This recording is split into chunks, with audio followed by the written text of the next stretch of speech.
Welcome to கிக்கிஸ் time. நான் ஒரு toddler மாம். அப்படியே குழந்தைக்கான வேலையை செஞ்சுட்டு என்னோடய யூடியூப் ஜேர்னி பற்றி பேசலாம் அப்படின்னு ஸ்டார்ட் பண்ணியிருக்கேன். இப்போ நான் ஒரு மினி யூடியூபர். பட் யூடியூபோட ஸ்டார்டிங் ஐடியா வந்து எனக்கு எப்போ வந்துச்சு அப்படின்னா 2013-14 மதன் கௌரி நான் வந்து வீடியோ போட்டுட்ருப்பாங்க. நிறைய விஷயங்கள் பற்றி மிஸ்ட்ரி வீடியோஸ் போட்டுட்ருப்பாங்க. அப்போ ரொம்ப அதை நான் பார்த்துருக்கேன். பட் அந்த மாதிரியே வந்து அதுக்கு முன்னாடியே எனக்கு அந்த மாதிரி விஷயங்கள்லாம் ரொம்ப பார்த்து படிக்க ரொம்ப பிடிக்கும். அப்போது ஒரு யோசனை வந்துச்சு, ஓகே இந்த அண்ணா போடுறாங்க, நம்மளும் போடலாமே, இந்த மாதிரி பண்ணலாமே அப்படின்னு சொல்லிட்டு ஒரு ஆசை வந்துச்சு. பட் எனக்குள்ளே ஒரு இன்ஃபீரியாரிட்டி காம்ப்ளெக்ஸ். ஓகே, ஒரு பெண்ணாக வந்து நம்ம போட்டாலாம் பார்ப்பாங்களான்னு தெரியல அப்படிங்கிறதுக்காக நான் அப்படியே அதை விட்டுட்டேன். அதுக்கப்புறம் மறுபடியும் ஒரு 2018 எம்பிஏ முடிச்சுட்டு என்னோடய ஃப்ரெண்ட் கிளாடிஸ் அல்பன் சொல்லிட்டு அவங்களோட channel lifestyle of Gladys Alban. இப்போ வந்து அவங்களுக்கு லேக்ஸ் கணக்கில் சப்ஸ்கிரைபர்ஸ் இருக்காங்க. அப்போ வந்து அவங்க ஸ்டார்ட் பண்ணாங்க. அப்போ பார்த்துட்டு நம்மளும் ஏதாவது இந்த மாதிரி பண்ணலாமே அப்படிங்கிற ஒரு ஐடியா தோணுச்சு. பட் என்ன போடுறதுனே தெரியல. அதனால் அப்படியே நான் அதை விட்டுட்டேன். என்னோடய லைஃப் ஜேர்னி பார்த்திங்கன்னா, இன்ஜினியரிங் முடிச்சுட்டு ஒரு ஐடி ஜாபில் இருந்தேன். பட் 9 to 5 ஜாப் எனக்கு செட் ஆகலை அப்படிங்கிறத தெரிஞ்சுட்டு நான் வந்து ரிசைன் பண்ணிட்டு மறுபடியும் எம்பிஏ பண்ணேன். எம்பிஏ பண்ண முடிச்சதுக்கப்புறம் ஓகே மேரேஜ் பேபி அப்படின்னு சொல்லிட்டு லைஃப் செட்டில் ஆயிடுச்சு. பட் ஏதோ ஒரு கட்டத்தில் வந்து 2 டிகிரி முடிச்சிருக்க, வேலைக்கு போகலை அப்படிங்கிற ஒரு சொசைட்டல் ப்ரெஷர் எனக்குள்ளே இருந்துகிட்டே தான் இருந்துச்சு எனக்கு.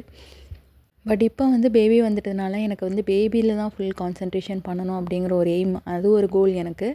அதனால் வந்து அதில் தான் நான் கான்சன்ட்ரேட் பண்ண போகிறேன். பட் 9 to 5 ஜாப் எனக்கு செட் ஆகாதுன்னு தெரியும். பட் நம்ம ஏதாவது பண்ணணும், நமக்குன்னு ஒரு ஃபினான்ஷியல் ஃப்ரீடம் இருக்கணும் அப்படிங்கிற ஒரு தாட் வந்து எனக்குள்ளே அப்பப்போ வந்துகிட்டே தான் இருக்கும்.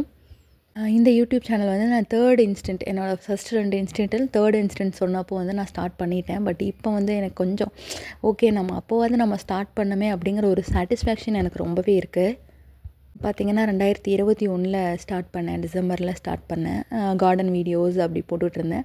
அப்புறம் வந்து ஓகே, எனக்கு என்ன போடுறதுனே ஒரு ஐடியாவே இல்லை. அதனால் பேபி வீடியோஸ் போடலாம் அப்படின்னு சொல்லிட்டு பேபியோட நேம் வீடியோஸ் நிறையா போட்டுட்ருந்தேன். பட் அது எனக்கு நல்லாவே வந்து ஹெல்ப் பண்ணுச்சு. பேபி நேம் வீடியோஸ் வந்து எனக்கு மானிட்டைசேஷன் பண்ண ரொம்ப ஹெல்ப்ஃபுல்லாக இருந்தது.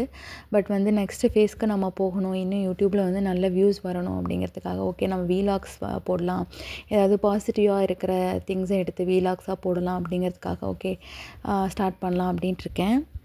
இதுக்கு வந்து நான் வந்து என் சப்ஸ்கிரைபர்ஸ் சீரியஸாங்க, நான் ஒரு 50 சப்ஸ்கிரைபரில் இருந்தேன். இப்போ வந்து ஒரு 4000 சப்ஸ்கிரைபர்ஸ் வந்திருக்கீங்க. உண்மையிலேயே வந்து ரொம்ப ரொம்ப நன்றி. இது வரைக்கும் நான் எந்த இதுலேயுமே நான் சொன்னதில்லை நன்றிகள். என்னுடைய சப்ஸ்கிரைபர்ஸ்க்கு ரொம்ப நன்றிங்க. Thank you so much. உங்கள் சப்போர்ட் இனிமேல் தான் எனக்கு இன்னும் ரொம்ப அதிகமாக தேவைப்படும். இனிமேல் வரப்போகிற சப்ஸ்கிரைபர்ஸ்க்கும் எனக்கு ரொம்ப நன்றி. எனக்கு சின்ன யூடியூபர்னாலும் எனக்கு வந்து ஆதரவு அளிக்கிறீங்க, அதுக்கு ரொம்ப நன்றி. யூடியூபர் ஸ்வேதா டூடுல் டைரியாக்காக ரொம்ப நன்றி. அவங்களோட இன்ஷாட் எடிட் வீடியோ பார்த்து தான் நான் வந்து யூடியூப் எடிட் பண்ண ஸ்டார்ட் பண்ணேன். உங்களோட கண்டினியூஸ் சப்போர்ட்டை எனக்கு எப்போவுமே தாங்க. Thank you so much.